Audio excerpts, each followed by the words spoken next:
Hello friends, welcome to Manoj Gupta Academy. Today we are going to start with algebra, class 10, chapter 4 financial planning. हम लोग practice set 4.2 का basic part, basic concept अभी समझने वाले हैं।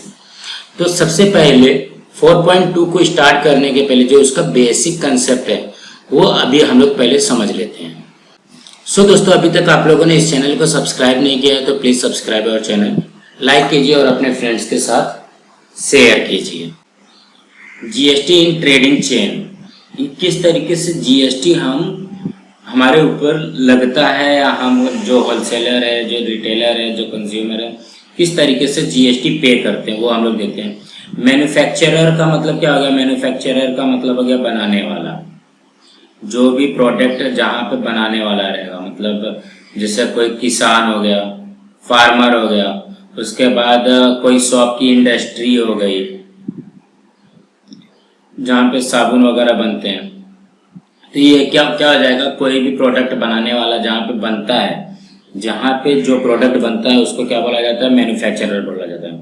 तो उसके बाद है होलसेलर एंड डिस्ट्रीब्यूटर। डिस्ट्रीब्यूटर और होलसेलर कौन होते हैं? जो ये इंडस्ट्री जो बनाने वाला है, मैन्युफैक्चरर से होलसेलर खरीदता है। ये होलसेलर क्या करेगा? मैन्युफैक्चरर से बाय करेगा, खरीदेगा, और होलसेलर खरीद करके किसको बेचेगा? ये किसको बेचेगा? ये रिटेलर को बेचेगा। ये क्या करेगा? इसको सेल करेगा। ये क्या करेगा? इसको सेल करेगा। जब ये सेल करेगा तो इसका मतलब रिटेलर होलसेलर से खरीद रहा है, ये इससे क्या करेगा? बाय करेगा। और रिटेलर किसको बेचेगा? ये किसको सेल करेगा? ये कस्टमर को सेल करेगा। कंज्यूमर, कंज्यूमर का मतलब हो गया कस्टमर। जैसे अगर हम लोग सामान लेते हैं, हम लोग सामान कहाँ से खरीदेंगे? हम लोग सामान नॉर्मली शॉप से खरीदते हैं। नॉर्मली शॉप को क्या बोला जाएगा? जहाँ से हम लोग खरीदते हैं, आम पब्लिक जहाँ से सामान खरीदती है उनको क्या बोला जाएगा? रिटेलर। जैसे देखो, तुम लोग सामान किससे खरीदते हो? एमआरपी। एमआरपी का फुल फॉर्म क्या है? Max retail price. ठीक है। तो यहाँ पे ये जो रिटेलर होता है, रिटेलर का मतलब जो नॉर्मल शॉप वाले होते हैं। फिर ये रिटेलर सामान किससे लेके आएंगे? रिटेलर सामान लेके आएंगे होलसेल वाले से, होलसेलर से, होलसेल दुकान वाले से। और ये जो होलसेल वाले सामान कहाँ से लेके आएंगे? ये जो मैन्युफैक्चरिंग वाला है, मैन्युफैक्चरिंग जो करता है उससे ये लेके आएंगे सामान। जो गुड्स है वो मैन्युफैक्चरिंग से, मैन्युफैक्चरर से लेके आते हैं। तो इन लोग जीएसटी पे कैसे करते हैं वो हम लोग को देखना है। तो ये चीज पहले समझ लो। ये क्या है? कंज्यूमर। कंज्यूमर मतलब आम पब्लिक। आम पब्लिक किससे खरीदेगी? रिटेलर से। और रिटेलर किससे खरीदेगा? होलसेलर से। होलसेलर किससे खरीदेगा? मैन्युफैक्चरर से। उसी को अगर हम उल्टे अभी बोलेंगे, मैन्युफैक्चरर किसको बेचेगा? एक खरीदेगा तो दूसरा बेचेगा। मैन्युफैक्चरर किसको बेचेगा? होलसेलर को। होलसेलर किसको बेचेगा? रिटेलर को। और रिटेलर किसको बेचेगा? कंज्यूमर को, कस्टमर को। और कस्टमर किसी को बेचेगा नहीं। अब ये तुम लोग बोलोगे कि ये जो कस्टमर है, कस्टमर जितना जीएसटी देता है तो उतना ही जीएसटी रिटेलर भी देता है, उतना ही जीएसटी होलसेलर भी देता है, उतना जीएसटी मैन्युफैक्चरर देता है। हाँ, तो अगर सपोज, इसको थोड़ा सा ध्यान देना, कंज्यूमर अगर कोई प्रोडक्ट है 12% दिया, रिटेलर 12% दिया, होलसेलर भी 12% दिया और मैन्युफैक्चरर भी 12% दिया। अगर ये सबके सब किसको जाते हैं? सबके सब गवर्नमेंट को जाते हैं। ठीक है। सबके सब किसको जाएंगे? सबके सब जाएंगे गवर्नमेंट को। तो तुम लोग क्या बोलोगे? ये 48% गवर्नमेंट टैक्स ले रही है, लेकिन रियल में गवर्नमेंट सिर्फ 12% टैक्स ले रही है। वो कैसे टैक्स कैलकुलेट करते हैं वो अब हम लोग इसके आगे देखेंगे। ये बात समझ में आ रही है ना कि जो ये 12% है, ये सब लोग 12% पे करते हैं। ये भी 12% पे करेगा गवर्नमेंट को, ये भी 12% पे करेगा गवर्नमेंट को, ये भी 12% पे करेगा। क्योंकि जहां तक तुम लोग ने देखा है तो जितने भी ये जीएसटी पे करते हैं, सबके सब लोग पे करते हैं ना। लेकिन ये किस ढंग से पे करते हैं कि ये जो 48% है ना होकर के सिर्फ गवर्नमेंट के पास 12% जाता है, तो बाकी 36% गया कहाँ पे? तो इस चीज को हम लोग यहाँ पे फाइंड करेंगे, इस चीज को देखेंगे। जैसे बहुत लोगों के मन में रहता है ना कि गवर्नमेंट बहुत ज्यादा टैक्स ले रही है, जीएसटी ज्यादा ले रही है, तो ऐसी कोई बात नहीं है, रियलिटी कुछ दूसरा ही है। यहाँ पे देखिए, let's learn through the example how GST is charge, किस तरीके से जीएसटी चार्ज करते हैं, and paid to the government of every stage of the trading, हर एक ट्रेडिंग के स्टेज पे जो मैन्युफैक्चरर है, होलसेलर है, रिटेलर है और जो कंज्यूमर है, किस तरीके से ये पे कर रहे हैं। Suppose manufacturer of a watch has sold one watch for 200 rupees. एक वॉच का मैन्युफैक्चरर है, हाँ मैन्युफैक्चरर है, इसने वॉच को कितने रुपए में बेचा, 200 रुपीज में सेल किया, ठीक है। 200 रुपीज में सेल किया, किसको सेल किया है इसने, होलसेलर को सेल किया। किसको सेल किया, होलसेलर को। होलसेलर को सेल किया है कितने में, 200 रुपीज में। उसके बाद में क्या बोल रहा है, wholesaler sold that watch for 300 for retailer. Wholesaler ने सेम वॉच रिटेलर को सेल किया। किसको सेल किया, रिटेलर को सेल किया कितने रुपए में, 300 रुपीज में। रिटेलर ने सेम वॉच कस्टमर को दे दिया। कस्टमर को कितने में इसने दिया है, 400 रुपीज में, ठीक है। तो rate of GST is charge every stage is 12%। पूरे के पूरे स्टेज पे इसको कितना पे करना पड़ेगा, 12% पे करना पड़ेगा। Then how is the trader pay GST, जो ट्रेडर है वो कितना GST, and take is the input tax credit, tax credit at every stage is the transaction is shown in the following flow chart and observe it, study it। हम लोग को अब यहाँ पे देखना है कि 12% ये किस तरीके से पे करते हैं, ठीक है। अगर जैसे सपोज इसको हम लोग देखते हैं 400 का 12%, 400 का 12% कितना होता है, 48 रुपीज होता है ना। इसको निकालो, 400 का 12%, तो ये 12 4 जो 48। अब 300 का 12% कितना होगा, 300 का 12% हो जाएगा 36।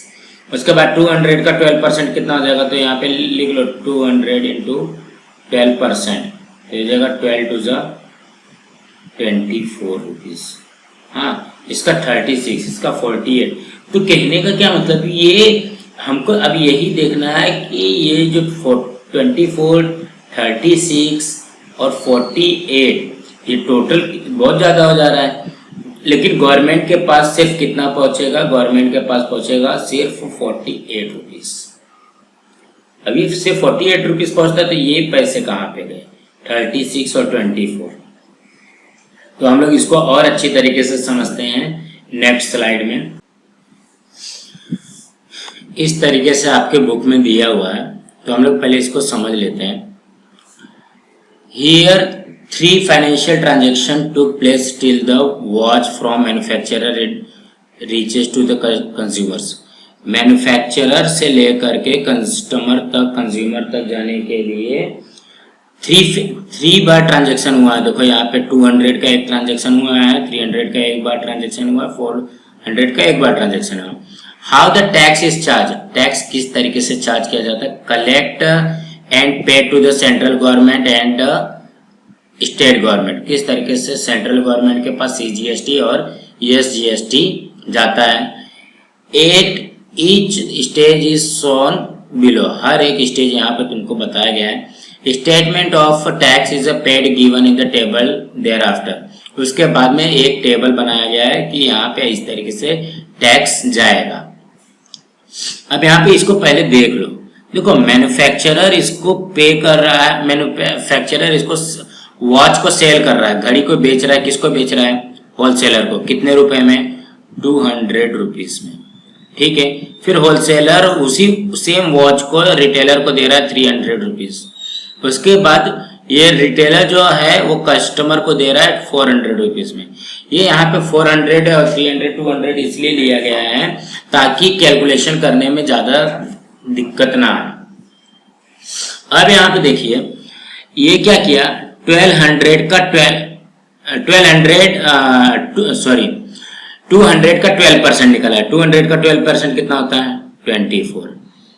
ठीक है, 300 का 12% मतलब ये जब बेचेंगे, जब सेल करेंगे उसी समय का परसेंटेज निकलता है ना, टैक्सेबल वैल्यू की निकलती है।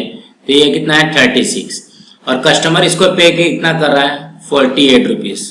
ठीक है, जैसा कि हमने इसके जस्ट पहले हम लोग ने निकाला। अभी देखो ये 48 में से अभी ये क्या होगा, यहाँ पे ध्यान देना। ठीक है, यहाँ पे ध्यान देना। देखो मैन्युफैक्चरर जीएसटी किससे लिया है?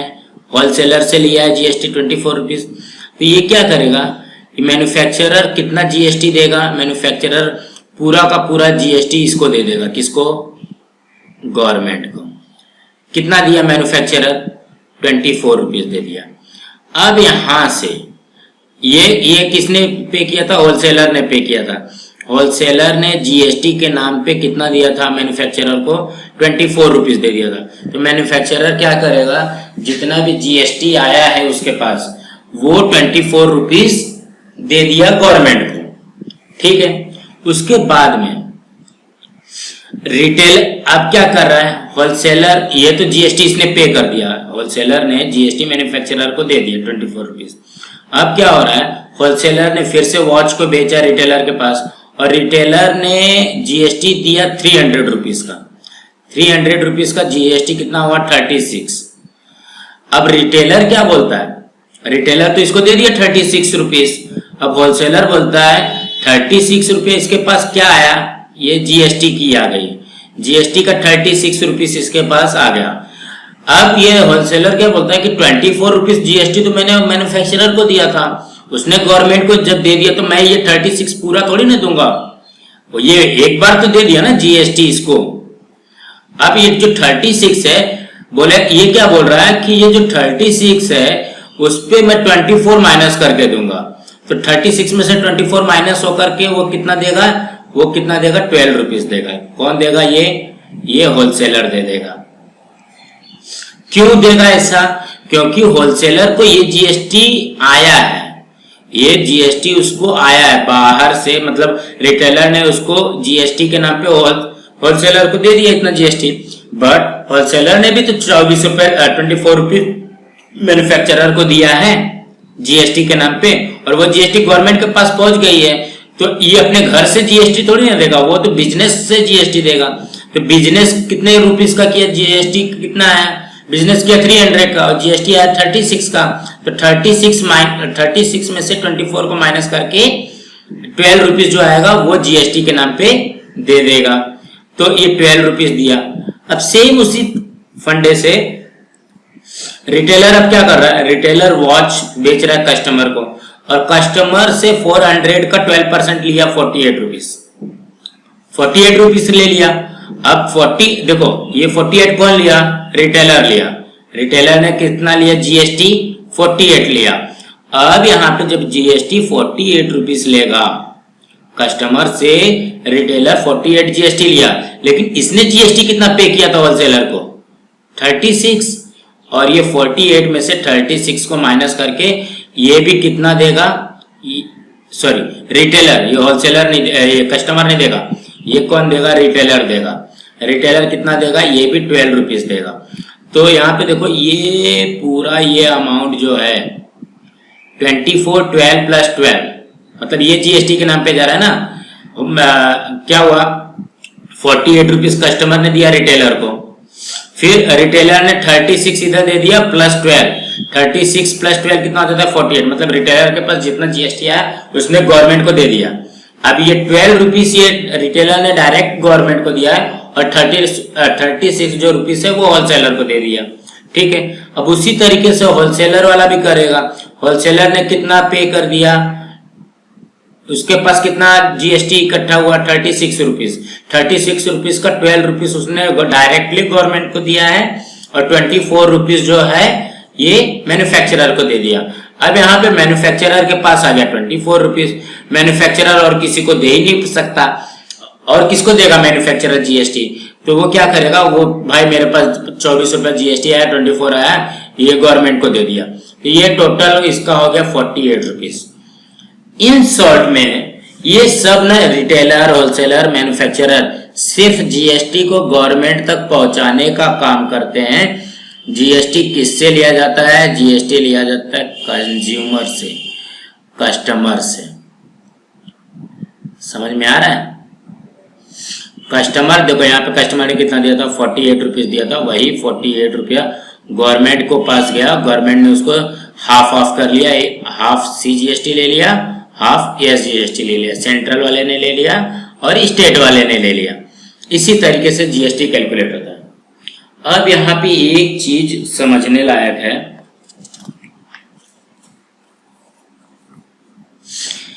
ये जैसा कि अभी इसके ऊपर हमने पढ़ा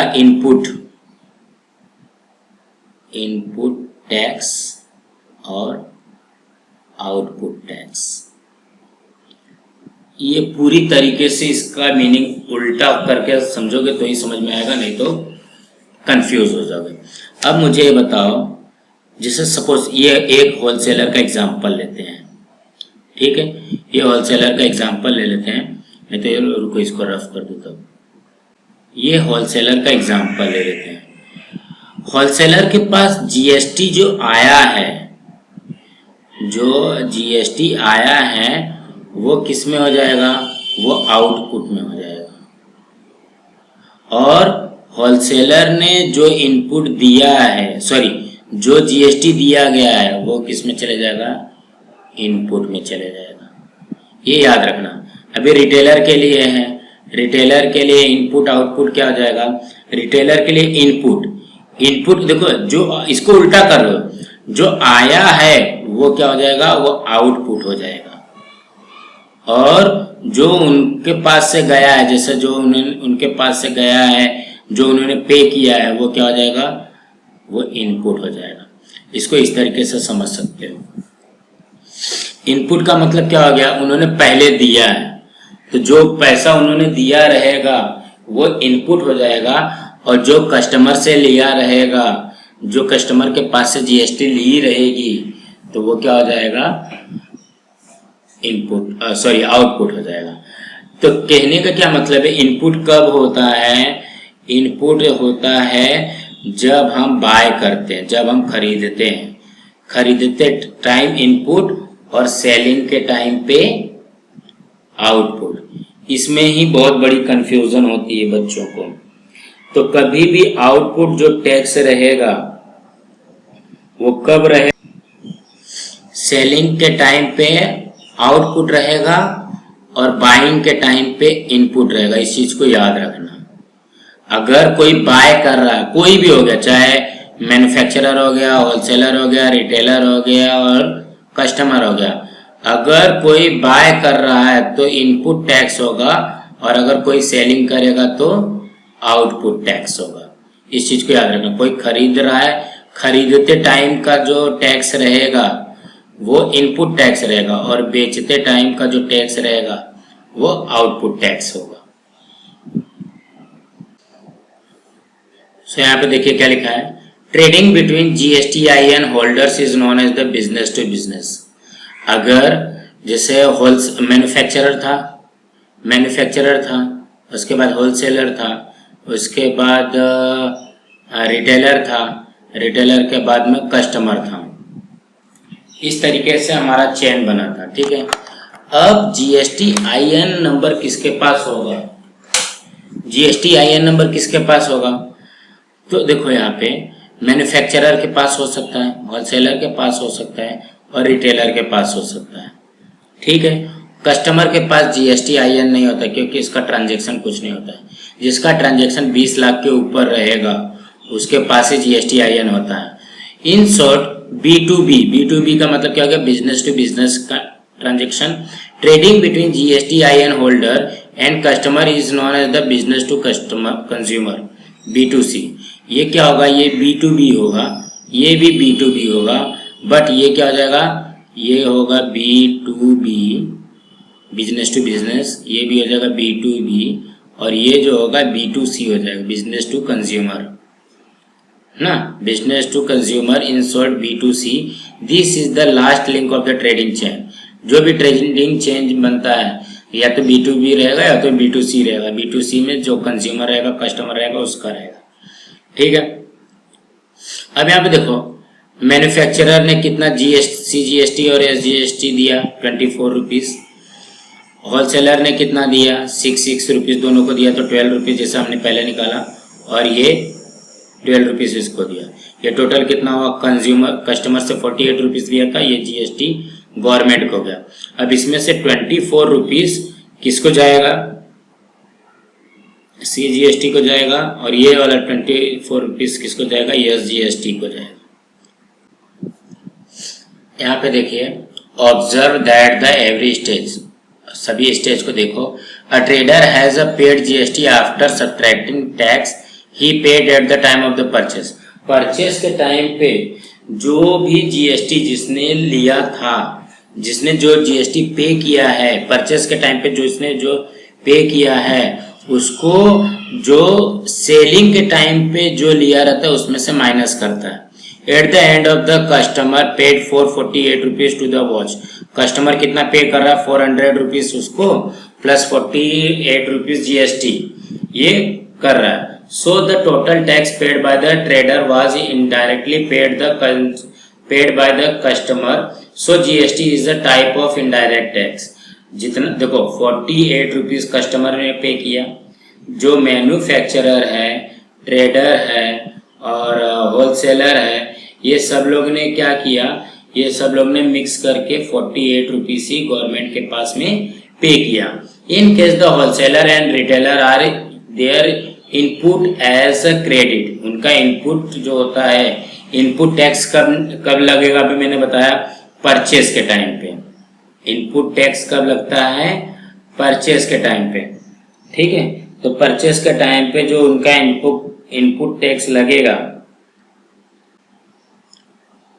परचेस के टाइम पे जो इनपुट टैक्स लगेगा उसको क्या बोला जाएगा, परचेस के टाइम पे इसको बोला जाएगा इनपुट टैक्स क्रेडिट, ITC भी बोल सकते हो। उसके बाद got back all the GST पे बाय देम, और जितना भी GST का अमाउंट आता है 48 रुपीज, तो वो 48 का 48 रुपीज गवर्नमेंट के पास में जरूर जाता है। वही है, what is input tax credit. GST is levied and collected at the every stage. GST सभी को पे करना पड़ता है और ये हर एक स्टेज, ट्रेडिंग के हर एक स्टेज पे कलेक्ट करता है। From manufacturer to the consumer, मतलब हर एक स्टेज पे, मैन्युफैक्चरर हो गया, होलसेलर हो गया, ट्रेडर हो गया, सबके और कस्टमर सबके पास से लेता है। वेन ट्रेडर पे GST at the time of a purchase, अगर कोई भी ट्रेडर है, अगर परचेस के टाइम पे GST लेता है तो वो क्या हो जाएगा, वो इनपुट टैक्स हो जाएगा। और he collects GST at the time of the sale, sale के टाइम पे जो GST दिया जाएगा वो क्या हो जाएगा, सॉरी, सेल के टाइम पे जो GST कलेक्ट किया जाएगा वो क्या हो जाएगा, आउटपुट टैक्स हो जाएगा। और परचेस के टाइम पे जो GST पे किया जाएगा वो हो जाएगा इनपुट टैक्स।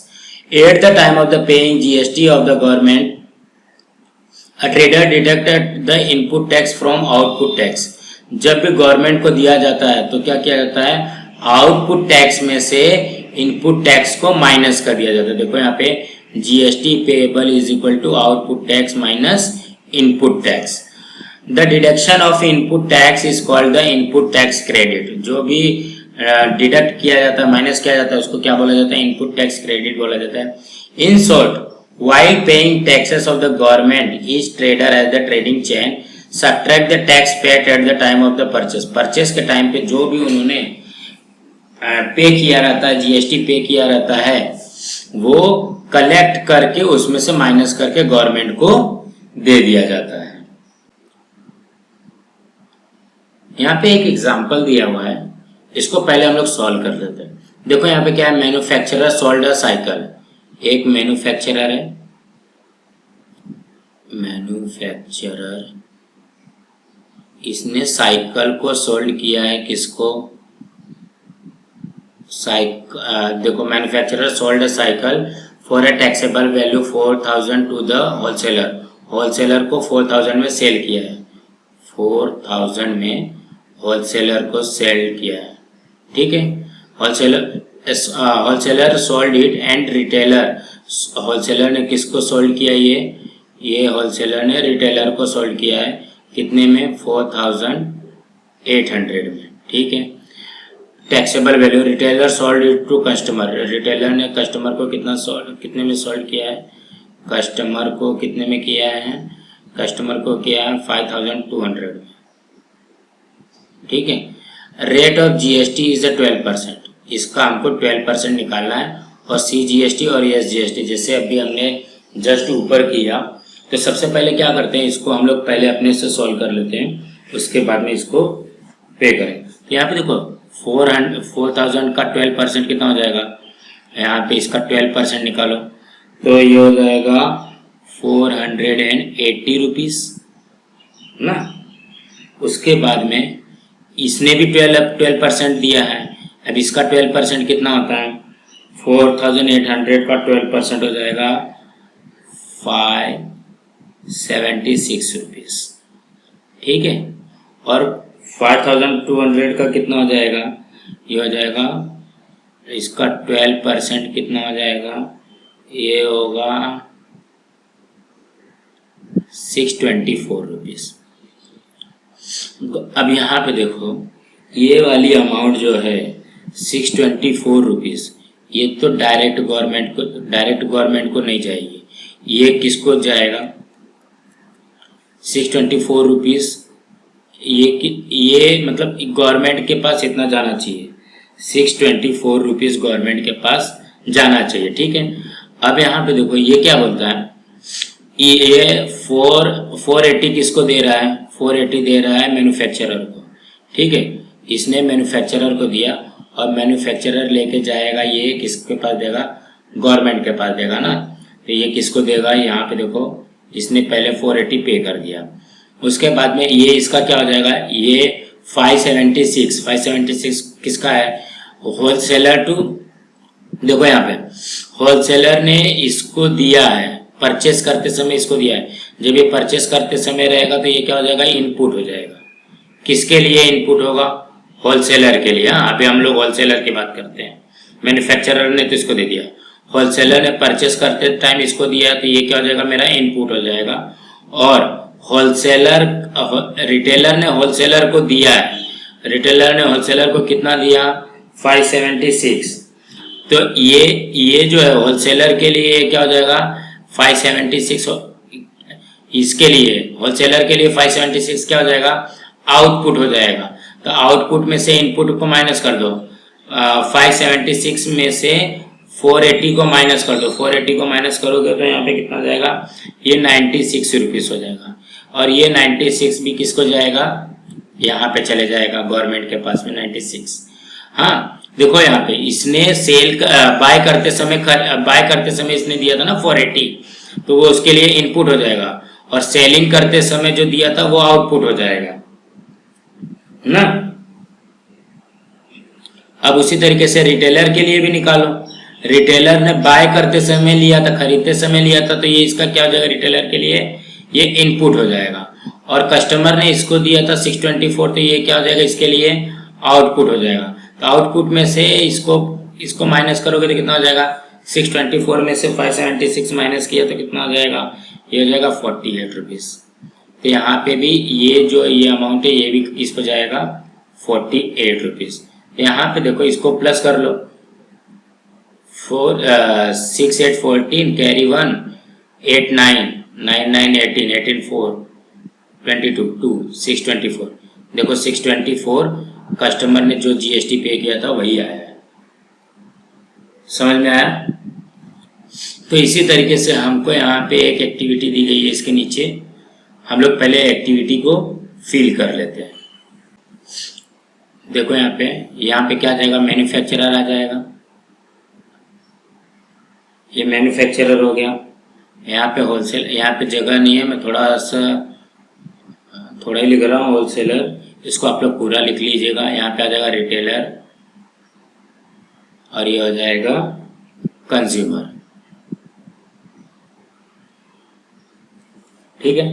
अब देखो output tax of manufacturer, manufacturer के लिए आउटपुट टैक्स क्या बनेगा, 4000 का 12%, तो ये यहाँ पे आ जाएगा 4000 का 12%, ये कैंसिल होकर के 12 4 जा 480 रुपीज, ठीक है।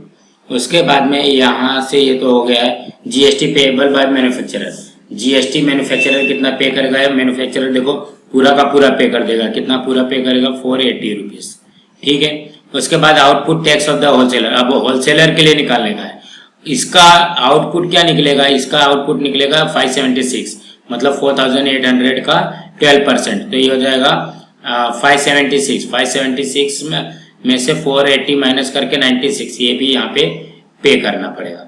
फिर आउटपुट फॉर रिटेलर, रिटेलर के लिए आउटपुट कौन सा है, जो कस्टमर देगा, जो सेलिंग के टाइम पे मिलेगा, तो 5200 का 12%, तो यहाँ पे लिख लो 5200 का 12%, 2020 से कट गया, 12 5 ये हो जाएगा 624 रुपीज, तो यहाँ पे हो जाएगा 624 माइनस 576, ये हो जाएगा तुम्हारा 48 रुपीज।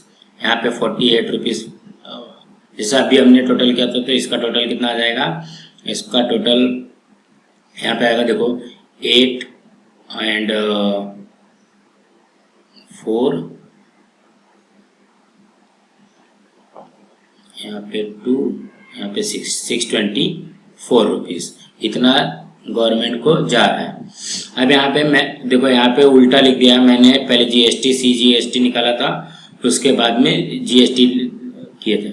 यहाँ पे ये क्या जाएगा, ये हो जाएगा 240, 96 है तो मतलब 48 इसको जाएगा, 48 इसको जाएगा। उसके बाद रिटेलर कितना पे कर रहा है, रिटेलर पे कर रहा है ये 48 रुपीज टोटल, 48, तो ये हो जाएगा 24, यहाँ पे भी आ जाएगा 24। उसके बाद में इसका टोटल कर दो, टोटल कितना है, इसका टोटल है 624 का हाफ कितना हो जाएगा 312, और इसका भी हो जाएगा 312। तो इसी तरीके से हमारा जीएसटी हम पे करते, जो हमारे मन में रहता है कि गवर्नमेंट ज़्यादा जीएसटी लेता है, एक्चुअल में जीएसटी ज़्यादा नहीं लेती है, सिर्फ वो 12%, 18% या 28% ही लेती है, किसी किसी में 0% लेती है। बट हमारे देखने का नज़रिया है, हमको ऐसा लगता है नहीं 12% इसका भी ले रही है, 12% इसका भी ले रही है, 12% इसका भी ले रही है, बट रियल में ऐसा नहीं है।